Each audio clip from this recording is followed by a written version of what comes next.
15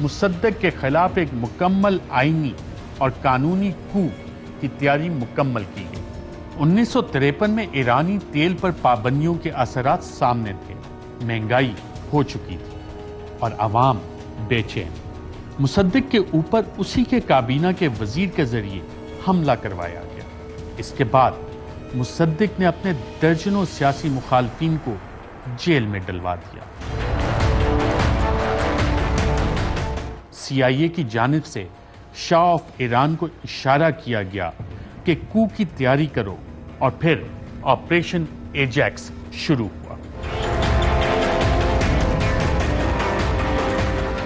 شاہ نے مصدق کو ڈسمس کرنے کا فرمان جاری کیا۔ مصدق نے اس کو ماننے سے انکار کر دیا۔ شاہ آف ایران کو مصدق کی جانب سے ایسی امید نہ تھی۔ شاہ آف ایران کو فرار ہونا پڑا۔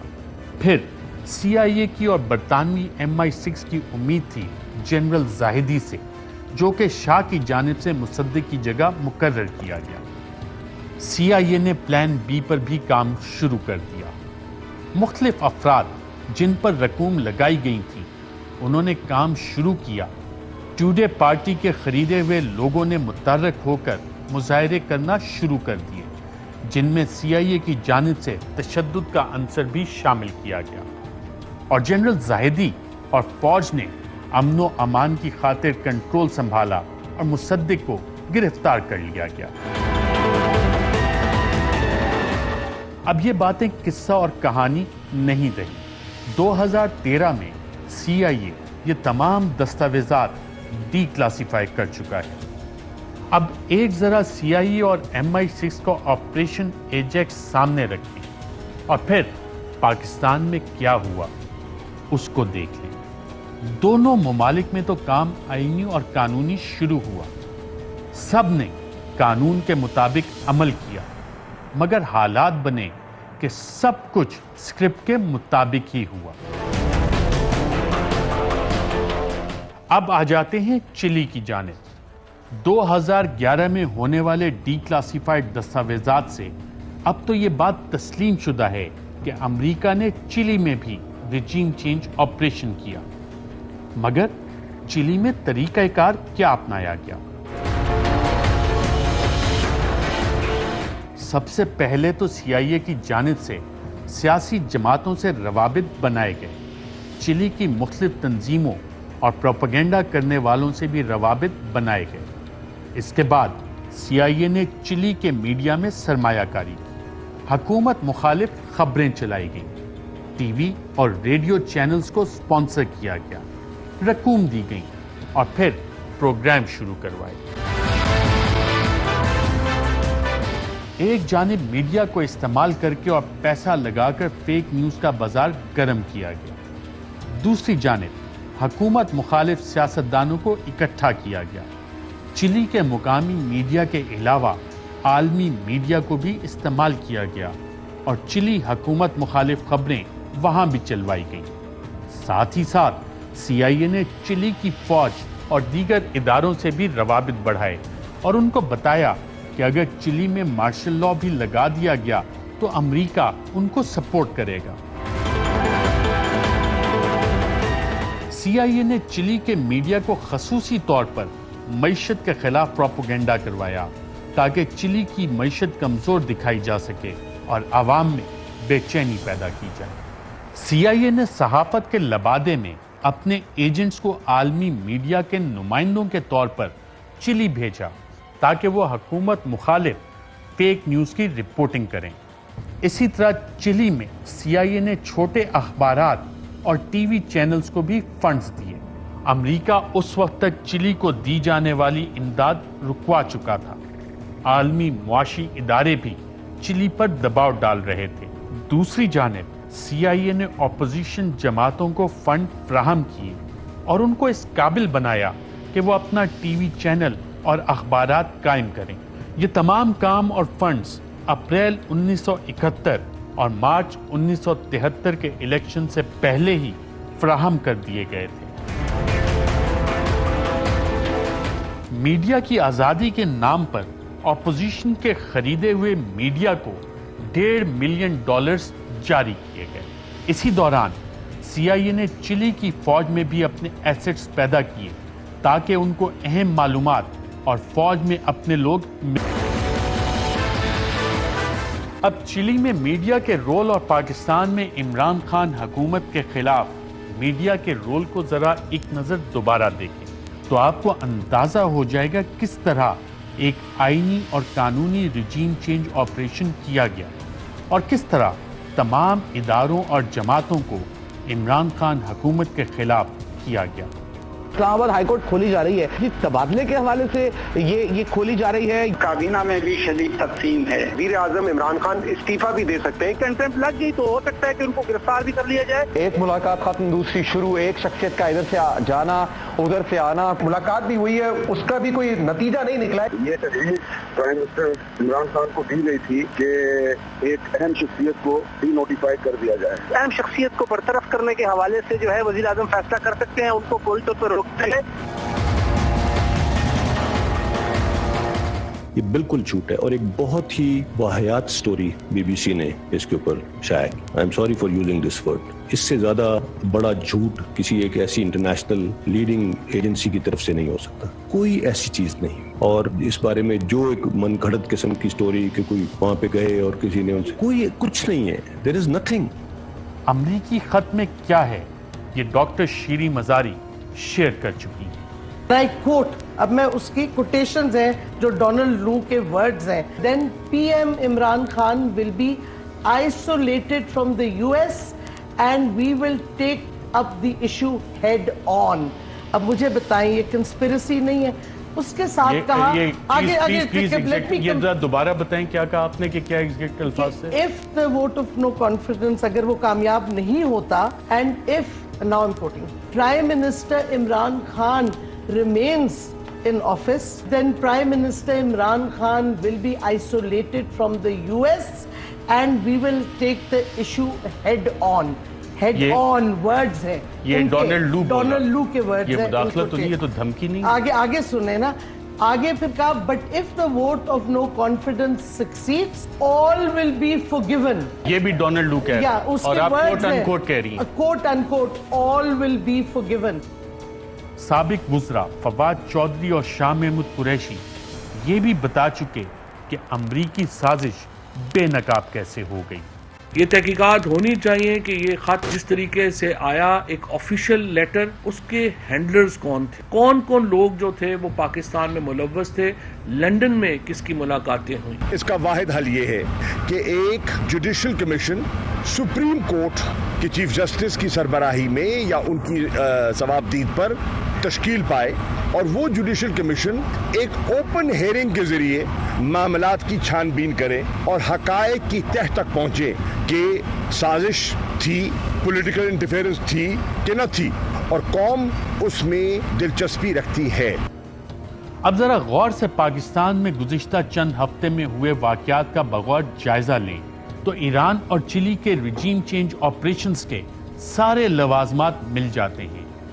میڈیا کا کردار اور فیک نیوز بھی اب کسی سے ڈھکی چھپی نہیں، اداروں پر دباؤ اور پھر تقریباً سب کا عمران خان کے خلاف اکٹھے ہو جانا، یہ سب کچھ اس تحریک عدم اعتماد کے بعد سامنے آیا جو بظاہر تو ایک آئینی اور قانونی طریقہ ہے، مگر ہر چیز، ہر بات چیخ چیخ کر رجیم چینج پکار رہی ہے، اور اسی لیے بہت سے لوگ کہہ رہے ہیں امپورٹڈ حکومت نامنظور۔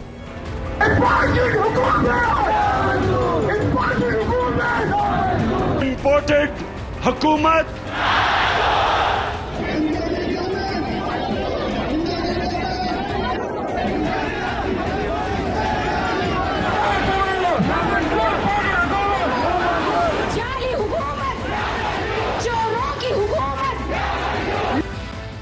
قومی اسمبلی کے سابق deputy speaker supreme court of Pakistan کے چیف جسٹس کو وہ دستاویز بھیج چکے ہیں جس میں دعویٰ ہے کہ رجیم چینج کا منصوبہ عیاں ہے۔ تحریک انصاف کا مطالبہ ہے کہ ایک جوڈیشل کمیشن بنایا جائے جو کھلی عدالت میں سماعت کرے۔ میں اب چاہتا ہوں کہ سپریم کورٹ کے اندر اوپن ہیئرنگ ہو اس کے اوپر. ہم کوئی کیمرہ ہیئرنگ نہیں مانگتے, ہم اوپن ہیئرنگ مانگتے ہیں. ہماری آزادی کے خلاف یہ اتنی بڑی واردات کی گئی ہے جو کہ ان کی حکومت نے بھی اب ثابت کر دیا. اس لیے میں آج اپنے سپریم کورٹ کو کہتا ہوں کہ آپ کی اوپن اس کی ہیئرنگ کریں. اگر آپ نے یہ نہ کی, کوئی پاکستان کا پرائم منسٹر دھمکیوں کے سامنے کھڑا نہیں ہوگا. بیرونی جب دباؤ آئے گا وہ ہاتھ کھڑے کر دے گا. اہم ترین خبریں اب ایک کلک کی دوری پر. آپ کے پسندیدہ ٹاک شوز ہوں یا اہم ملکی یا غیر ملکی شخصیات کی نیوز کانفرنسز, ہر لمحہ باخبر رہنے کے لیے سبسکرائب کریں ہمارا یوٹیوب چینل. موسم کی صورتحال ہو یا کھیل کے میدان سے خبریں, اپنے موبائل فون سے ملکی اور بین الاقوامی اہم خبروں تک رسائی کے لیے ڈاؤن لوڈ کیجیے موبائل ایپ. باوثوق ذرائع سے مصدقہ خبروں, تجزیوں اور تبصروں سے مستفید ہونے کے لیے وزٹ کیجیے پاکستان کی سب سے بڑی نیوز ویب سائٹ www.arYnews.tv. ان سب کے علاوہ پاکستان کا سب سے بڑا فیس بک پیج ہو, سب سے بڑا نیوز انسٹاگرام اکاؤنٹ یا پھر ٹویٹر, ARY نیوز پہنچا رہا ہے خبریں سب سے پہلے آپ تک, تاکہ آپ رہیں ہر لمحہ باخبر.